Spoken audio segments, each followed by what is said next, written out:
LDFും BJPയും പണം ധാരാളം ഒഴുക്കുന്നുണ്ട്. പക്ഷേ പണാധിപത്യത്തെ ജനാധിപത്യം കൊണ്ട് നേരിടാൻ കഴിയും എന്ന് ഞങ്ങൾക്ക് പൂർണ്ണ വിശ്വാസം. അതുകൊണ്ട് തന്നെ ഈ വലിയ ആവേശം ഇതാരും കാശ് കൊടുത്തു കൊണ്ടുവന്നവരല്ല, സ്വയം വന്നതാണ്. ഈ തീരദേശ യാത്ര പാവപ്പെട്ട മത്സ്യത്തൊഴിലാളികളുടെ അവരുടെ വികാരങ്ങൾ പാർലമെന്റിൽ പ്രതിഫലിപ്പിക്കും എന്നുള്ള ആവേശത്തിലാണ് അവർ സ്വയം മുന്നോട്ട് വന്നിട്ടുള്ളത്. സാധാരണക്കാരന് പിന്തുണ UDFനാണ്. കാരണം ഇന്ത്യയിൽ ഇന്ത്യ മുന്നണി ഗവൺമെന്റ് ഉണ്ടാവണം എന്ന് ജനം ആഗ്രഹിക്കുന്നു. അതുകൊണ്ട് BJP പരാജയപ്പെടണം.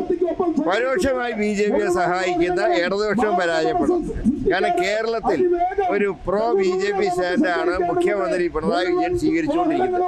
ഇന്ന് രാഹുൽ ഗാന്ധിയെ ഏറ്റവും മ്ലേച്ഛമായി മോഡി പോലും പറയാത്ത കാര്യങ്ങൾ, അറപ്പുള്ള വാക്കുകൾ ഇന്നൊരു CPM MLA പറഞ്ഞപ്പോൾ അതിനെ ന്യായീകരിച്ചുകൊണ്ട് മുഖ്യമന്ത്രി രംഗത്ത് വന്നു. എല്ലാവർക്കും മനസ്സിലായി ആരാണ് ബിഹൈൻഡ് ദ കർട്ടൻ എന്ന്. സംസ്കാരമില്ലാത്ത LDF, സംസ്കാരമില്ലാത്ത പ്രവൃത്തി, സംസ്കാരമില്ലാത്ത വാക്കുകൾ, ഇതിന് കേരളത്തിലെ ജനതയും പ്രത്യേകിച്ച് തൃശ്ശൂർ ജനതയും ശക്തമായി തിരിച്ചടി നൽകും. അതുകൊണ്ടാണ് ഞങ്ങൾ കേരളത്തിലെ ജനങ്ങളോട് പറയുന്നത്, കേരളത്തിൽ നിന്ന് CPMകാരനെ ഡൽഹിക്ക് അയക്കരുത്. കാരണം കേരളത്തിൽ നിന്ന് CPM ഡൽഹിയിൽ BJPയെ സഹായിക്കും.